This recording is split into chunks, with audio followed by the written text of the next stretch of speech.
Ya, terima kasih Anda masih menyaksikan program Pasca Debat Publik Pilgub Jabar 2024.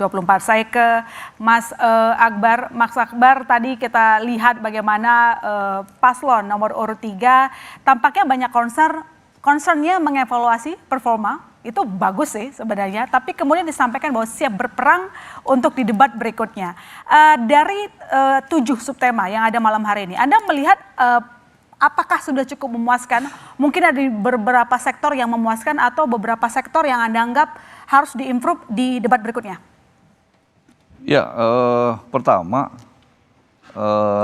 sosok pasangan kami ini Pak Ahmad Saihu dan Ilham Habibie ini secara kredibilitas, secara integritas, ya, latar belakang itu jadi modal utama. Jadi program itu baik atau buruk itu pun masyarakat ya itu mah bisa aja. Gitu. Tapi kalau lihat sosok ini kan mereka ini bukan orang baru yang banyak teori. Okay. Kang Ahmad Saihu pernah jadi wakil wali kota, ya, kota Bekasi, 3 periode anggota DPR RI.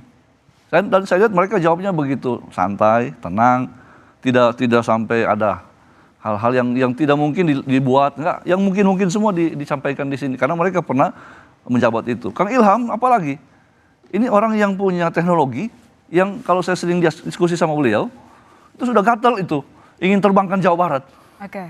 Itu udah kapan nih saya ingin di Jawa Barat ini, saya tidak punya kebutuhan lagi di Jawa Barat ini, tapi ingin bagaimana Jawa Barat itu bisa terbang. Indonesia emas itu hanya bisa dimulai dari Jawa Barat emas. Itu. Dan yang utama saya lihat dari dari pasangan kami ini ingin membangun industri besar di Jawa Barat, gitu. Karena ini modal utama kami untuk bagaimana memajukan Jawa Barat. Dan industri yang dibayangkan bukan industri yang seperti yang banyak terjadi, mengganggu lingkungan, mengganggu masyarakat, mengambil hal merusak, bukan itu. Yang dibayangkan oleh Kang Ilham, bagaimana industri ini bisa menjadi manfaat betul untuk masyarakat, sehingga kita ingin dapatkan satu desa, satu industri itu akan kita bangun di Jawa Barat. Oke, membangun industri sementara kita tahu faktanya selama ini terjadi relokasi ke tempat yang lain, persoalan upah dan kawan-kawan termasuk ada yang pindah dari Jabar. Bagaimana membangun itu gitu? Betul, itu yang kemarin juga sudah kita diskusikan. Jadi nanti industri yang kita maksud ini jangan sampai dibayangkan jadi mengganggu masyarakat. Ya, dianggap ini nanti industri ini akan mengambil wilayah-wilayah masyarakat, diasingkan masyarakat ke tempat lain itu. Bahkan industri yang kita maksud itu adalah industri yang berbasis kearifan lokal. Potensi-potensi lokal itu yang akan dijadikan industri daerah. Industri yang ada di kecamatan, ya, industri yang ada di desa itu. Dari industri itu juga sumber awal kami membangun sekolah yang disebutkan oleh teman-teman tadi tentang sekolah vokasi. Berbasis industri. Sehingga pendidikan itu dibangun. Yang akan menyerap adalah industri. Jadi penyerapan tenaga kerja pun akan terjadi. Mas Ilham, pendidikan dan juga membangun kawasan Jabar sebagai kawasan industri sebenarnya sekarang sudah ada, tapi tampaknya ingin mengekspansi lagi soal wilayah industri tersebut. Karena gini, satu, saya ingin luruskan, karena dikit aja. Industri yang agak bertolak belakang dengan kita hari ini Jawa Barat, industri besar, pengangguran besar. Industri maju, kemiskinan yang meningkat. Mas Ilham punya pendapat, boleh ditanggapi terkait hal itu? Anda setuju atau sebenarnya harus ada prioritas? Kita nggak bisa namanya pendidikan beriringan dengan industri misalnya, tapi juga ada satu gitu yang harus diprioritaskan. Ya, setuju dalam konteks kalau adanya hilirisasi untuk basis-basis komoditas unggul dan penciptaan ekonomi, oke. Tinggal kemudian tawaran program satu desa satu industri ini perlu dikaji ulang, karena kalau skala industri kan perlu ada skala ekonomi ya. Apakah satu desa itu skalanya untuk ekonomi mencapai atau tidak, karena itu hubungannya dengan nantinya tentu investasi dan lain sebagainya ya. Nah, kalau dari kita memang pendorongan produktivitas itu pada konteks juga salah satunya mendorong penciptaan usaha mikro, kecil, menengah ya yang sekarang existing untuk dibesarkan, dari yang kecil naik ke menengah ke besar. Nah, di Jawa Barat hasil belanja masalah kita rata-rata UMKM kita itu tidak terhubung dengan rantai pasoknya dengan industrinya gitu. Sehingga beda dengan misalkan contoh kasus di China gitu ya. Itu UMKM-nya terhubung dengan industri. Bagaimana produksi rumahan seperti casing handphone itu dibeli agregator. Dan itu bisa dilakukan di Jabar menurut Anda? Itu sangat mungkin bisa dilakukan. Hanya digitalisasi pun di kita sekarang hanya digitalisasi di bagian hilir. Di hulunya produksinya di kita kurang Oke. gitu, sehingga industri kecil menengah ini perlu untuk didorong, diperbesar, pembiayaannya dipermudah, Oke, pembiayaan anak lagi itu mudanya. salah satu sumber. Ya, Saya betul. ke Gitu. Mas Soleh terkait dengan hal ini, integrasi lalu kemudian pendidikan dan juga lapangan kerja. Karena kan salah satu masuk dalam 7 September hari ini termasuk soal pengentasan kemiskinan. Kalau dari paslon 1, fokusnya di mana dulu? Apakah setuju dengan pendapat dua tim ses tadi atau justru punya fokus yang lain? Pada dasarnya ya persoalan di Jawa Barat itu adalah sangat kompleks. Oke.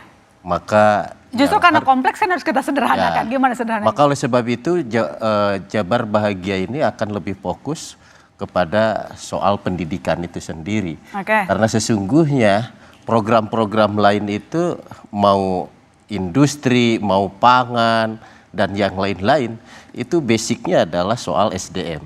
Ketika SDM-nya berkualitas, ketika SDM-nya maju, maka itu kita akan melakukan ekspansi terhadap inovasi-inovasi program. Oke, Gitu. berarti Jadi- sepakat dong sama paslon nomor 2 tadi bahwa mengedepankan pembangunan IPM, Indeks Pembangunan Manusia? Iya. Oke, baik. Nanti kita lanjutkan lagi. Saudara jangan kemana-mana, kami segera kembali. Semuanya Ya, tidak terasa sekarang kita sudah berada di segmen akhir, maka saya meminta seluruh narasumber saya untuk memberikan closing statement. Saya mulai dari Mas Pradidur dari tim ses 04. Oh iya, Jabar istimewa, desa diurus, kota ditata. Ya, ini istimewa maksudnya adalah saya berikan penjelasan bahwa masyarakat harus diberikan pelayanan yang istimewa. Terkait tadi peningkatan SDM, tentu ada program kami di sana, wajib belajar. Kemudian yang kedua adalah bagaimana stunting itu juga harus kita entaskan di bumi Jawa Barat. Yang ketiga tentu adalah persiapan-persiapan bagaimana program-program masalah birokrat, masalah pelayanan publik yang lainnya ini menjadi lebih-lebih diutamakan. Dan yang paling menurut saya adalah ini infrastruktur yang dari selatan utara nampaknya harus ada keselarasan. Dari timur ke barat juga demikian. Nah ini menjadi maha penting apa yang sudah dilakukan oleh para pemimpin terdahulu. Ya, nah ini kita lengkapi sekarang. Tadi dengan high tech, dengan teknologi, dengan digitalisasi. Ya upayanya adalah lebih efektif, lebih efisien dalam pelayanan kepada masyarakat. Ya, dan yang lebih penting lagi adalah ini bicara integritas, ya kapabilitas, tentu ya kompetensi ya dari pemimpin, termasuk karakter, termasuk juga di dalamnya adalah track record dari calon yang akan memimpin Jawa Barat istimewa. Oke, Jawa Barat istimewa. Sekarang saya ke paslon 3, Mas Akbar, silakan closing statement-nya. Ya, pertama Jawa Barat daerah yang sangat potensial di Indonesia. 20% penduduk Indonesia ada dari Jawa Barat, 52 juta penduduk. Juga industri terbesar seluruh Indonesia ada di Jawa Barat. Ya, kekayaan alam juga ada di Jawa Barat paling besar se-Indonesia. Gitu. Nah ini saya kira kita butuh pemimpin yang betul-betul kita yakin gitu ya. Bukan hanya sekedar menyampaikan program yang terbaik atau tadi kata Pak Prof itu mengawang-awang gitu ya. Tapi memang program ini betul-betul bisa membawa Jawa Barat ini menjadi Jawa Barat emas ya. Sehingga Indonesia emas. Sehingga kami juga berpikir bahwa tidak mungkin Jawa Barat sebesar ini hanya dijalankan oleh dua tokoh kami ini. Kami ingin bersama-sama semua di Jawa Barat ini kita bangun bersama-sama. Dengan makanya kita mengambil satu moto Jawa Barat, saya kira ini dari luhur ya, dari pendahulu-pendahulu kami di Jawa Barat dengan moto Jabar Asih ya. Jabar Silih Asa itu artinya saling mendukung, itu Silih Asah. Silih Asih itu saling menolong, gotong royong. Oke, baik. Silih Asuh itu saling memberikan bantuan kepada Oke. Jadi ini yang saya kira menjadi ini kami. Baik, sekarang pekerjaan kami. Cukup ya. Kita akan terbangkan Jawa Barat insya Allah. Oke, baik. Mas Ilham, singkat aja silakan. Siap. Bagi kami pasangan JJ Ronald nomor 2 ya, kita tidak mau buat program yang mengada-ngada, tapi kita belajar dan terinspirasi dari salah satu masyarakat Jawa Barat, yaitu masyarakat Cipta Gelar. Jadi masyarakat Cipta Gelar ketika kami berkunjung sana itu merupakan sebuah ekosistem masyarakat yang memadukan kemajuan dengan pelestarian alam ya. Oke. Jadi mereka punya sistem pangan yang tetap berdasarkan ilmu lokal tapi kemudian Baik. sekarang sudah mengadopsi modernisasi dengan internet ya. Di Oke. sana ada kemajuan ekonomi, kedaulatan pangan, lalu ada teknologi, lalu kemudian ada sistem meritokrasi, pemerintahan yang berbasis pada kearifan lokal. Baik. Sehingga itu yang jadi model ya Oke. yang akan kita coba replikasi dan kemudian kita melihat juga Jawa Barat bukan hanya terpisah dari daerah lain, kita melihat tantangan geopolitik global sekarang ada krisis pangan, Oke. iklim ya kan Ya, dan baik, lain-lain dipercepat. dan intinya dipercepat kita saja. akan menjadi lumbung pangan dan lumbung sumber Oke, daya manusia khusus untuk unggul Jawa untuk Barat. yang lain. Saya ke Kang Soleh, silakan. Saya mewakili daripada pasangan Jabar Bahagia, merasa bahagia dan mengucapkan rasa terima kasih kepada seluruh komponen masyarakat bahwasanya sudah melihat dan menonton program-program yang telah disampaikan Baik. oleh pasangan nomor 1. Tadi kita melihat bahwa program-program nomor 1 tidak ngawang-ngawang, tetapi yang paling pokok substansif adalah bagaimana seluruh masyarakat warga Jawa Barat yang hari ini ketika kami turun-turun ke Oke. masyarakat, ke kampung-kampung, ke gang-gang, Oke. itu mereka belum merasakan sebuah kepuasan. Artinya dan tidak Anda nanti akan menunjukkan memuaskan dari kebahagiaan. paslon 1. Nah, oleh Baik. sebab itu kami hadirkan pasangan ini adalah sebuah tokoh yang dari pesantren yang dimana bahwa tadi reformasi birokrasi itu harus didukung oleh integritas. Baik. Saya yakin Kiai Acep Adang ini memiliki integritas yang sangat tinggi dan memiliki pengalaman yang sangat kaya. Oke, baik, saya ke Prof. Agus. Singkat saja Prof, karena dari tadi pada boros kata semuanya, silakan. Siap, baik. Terima kasih. Yang pertama terkait dengan pilkada di Tanah Pasundan ini ada beberapa hal yang sangat menarik dibandingkan dengan provinsi yang lain. Yang pertama itu terkait dengan jumlah penduduknya, 50 juta paling banyak. Kemudian yang kedua jumlah DPT juga paling banyak, 35,9 juta.